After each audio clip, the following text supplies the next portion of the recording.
what's happening YouTube, and welcome back to Sense of South Jersey with me, Kellen, for another fragrance video.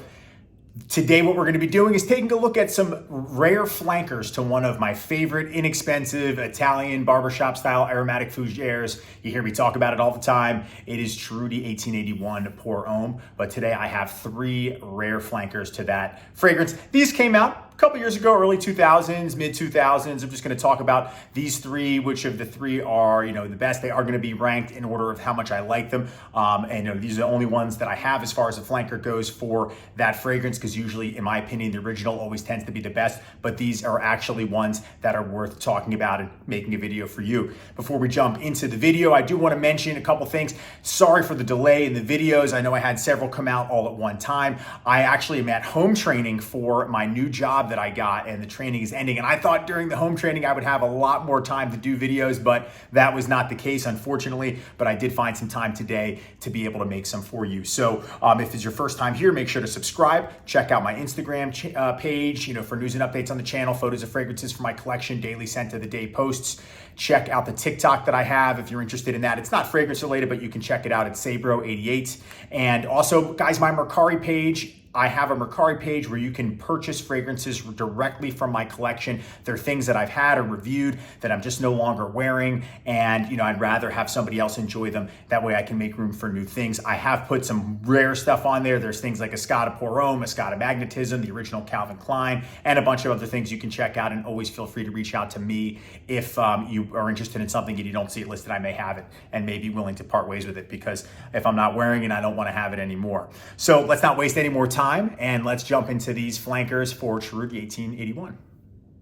Okay, flanker number one. So this one I think came out in 2004. This is the box. It is Cerruti 1881 Eau de Tea Summer Edition. This is a limited edition. It's like this see-through plastic box. You can kind of see the outline of the bottle in there. It doesn't have a French wrapper. It just has this plastic thing where the bottle's held inside, excuse me. And so you can see in the back there, got some brand information. It is from the Unilever Cosmetics.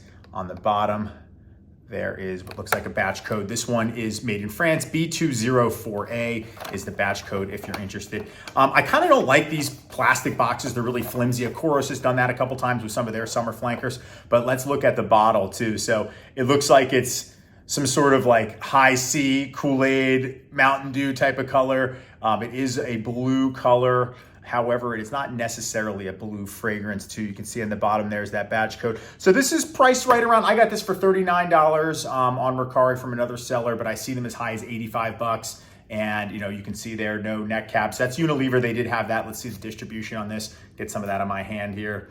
So this is a scent, the notes which are listed. Again, 2004, top notes, bergamot, cedar, and cardamom. And then in the middle, you have cypress, jasmine, and nutmeg. And then in the base, there's just vetiver and musk. So to me, this is like a sort of a generic, in the opening, generic, a little bit of an alcohol blast. Early 2000s clothing store type of fragrance too. But there is some hint, a kick of the old school in the dry down for this. So it does have a little bit of connection to the original Cerruti 1881. Many times with these summer fresh flankers, they're completely different. But this one in the end still smells a little bit like the original, but it is a good summer freshie. That's why I got it. I kind of wanted some, fragrance. And there's only one bottle, and I'll blow through this if I'm using it in the heat. It's safe for the office. It's safe for casual setting. It's kind of a brief performance, as most fresh fragrances are, but it does have a mix of the old school, but it does sort of remind me of like a mall scent a little bit too. So if that's not something you're into, maybe avoid this one. Otherwise, if you'd like that type of thing, kind of a hint of classic with a modern take on it, and what would be modern and considered 2004, which now is close to 20 years ago, then you'd be able to, pick this one up. There are still available, and it is a good summer freshie. And I like the mix of the type, sort of modern take in the opening. It's not like a Bleu de Chanel type of modern thing. It like when you smell it, you'll be like, okay, I kind of recognize things that have smelled that way. There's been dozens of colognes from clothing stores that you just walk in and you smell. But with this one, there is a little bit of an old school vibe in the dry down for sure. Okay, up next, this is the one I think I have the least information of. It's Cerruti 1881. It is another limited edition, and it is Fraîcheur d'Eau. So again, it's an eau de toilette, 100 ml bottle. You can see here in the back, this is also Unilever Cosmetics. So in that era, mid 2000s, I guess is when that they had this, a lot of these flankers come out. So let's see, this batch code is C015. Here is the bottle. So you can tell it's bluish, but it's greener. It's almost like a mint color for the juice. Transparent though. I like the look of this one.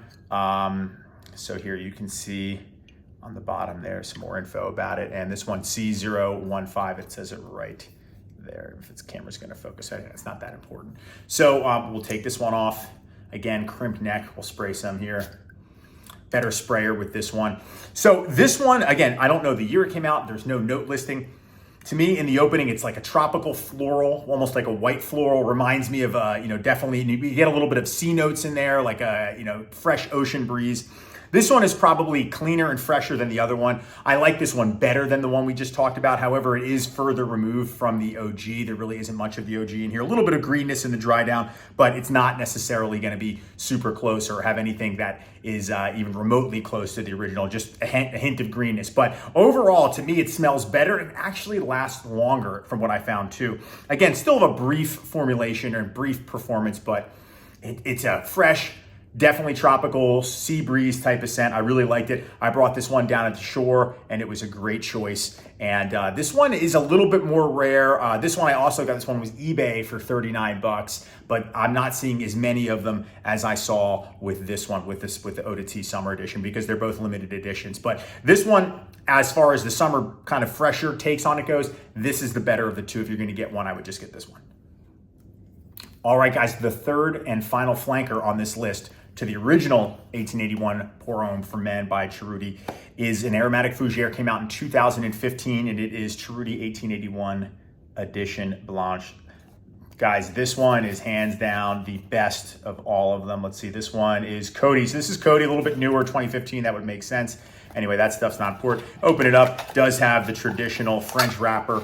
It's not like the others where one of them didn't have anything, the other one was just the plastic. Let's take a look at the bottle. So it's completely, well, it's not 100% opaque. You can sort of see through it, but for this, it's gonna be an opaque you can't really see. So it's been painted and you got that sticker on the bottom there. Take a look here. Much nicer sprayer. I think they sort of classed up the bottles. Feels a lot less cheap. And you can see the distribution. We'll spray this on my forearm here. So a lot more juice comes out. You can even hear it. It just projects a lot more. Guys, this one is very close to the original, which is probably why I like it the most. Let's see here. It opens up just a little bit different, just a little bit more modern. In the openings, here's the notes, which is interesting. It's bergamot, it's mandarin orange, and then mint. And I think the mint really is the dominant note in the opening, because what it smells like, it reminds me of a couple things. Combination of like Lacoste Original, Sergio Tacchini, and a little bit of that, I don't know why, this is gonna sound so weird, but the smell of what fruit stripe gum tasted like. That's the one thing that came to my mind, but that also came to my mind with Sergio Tacchini. That's probably why I'm associating with those two. Then there's also the cedar note in the heart. I believe that the notes for there in the middle is blackcurrant, rosemary, and lavender, and cedar's in the base, excuse me. But then again, then you're getting lavender and you're getting rosemary. Those are classic notes that you always find in those green aromatic fougères of like the 80s and 90s and 70s, of course. And then in the base, there's oak moss, cedar. That's where I'm getting the cedar, and woody notes and amber.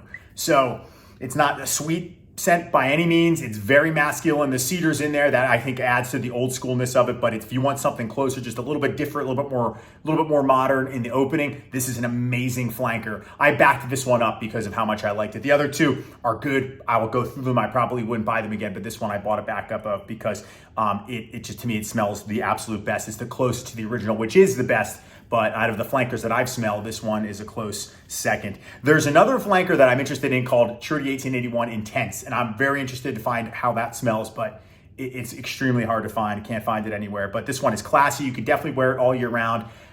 You could wear it to work. You could do a lot. It's very versatile because of how it smells. It's a clean but also masculine fragrance at the same time. So I think this, out of the three, if you want to buy any of these three, if you're looking for just one flanker, to get this one. If you're not interested in the original, which in my opinion is still the best, but this is an awesome scent. It just tweaks it just a little bit in the opening, but I think it stays true to how the scent it was really supposed to be. So this is Cerruti 1881, again, a 2015 release edition Blanche. All right, guys, that's gonna wrap it up for me. That is my video of 3 rare flankers to one of my favorite fragrances. That's Cerruti 1881 Pour Homme, or for men. So let me know in the comment section, what are the other flankers? Because I know there's several that you've tried from Cerruti 1881. Are there any that you think I'd like? Or are there any that you think, yeah, definitely stay away from that one? Or have you tried the ones that I mentioned? Let me know in the comment section. You guys always know I appreciate all the interaction. Make sure to subscribe if you haven't done so already. Check out the Instagram, check out the TikTok, check out the Mecari page. Definitely check that out as well. Thank you so much for hanging out and watching this video, and I will see you all in the next one. Take care.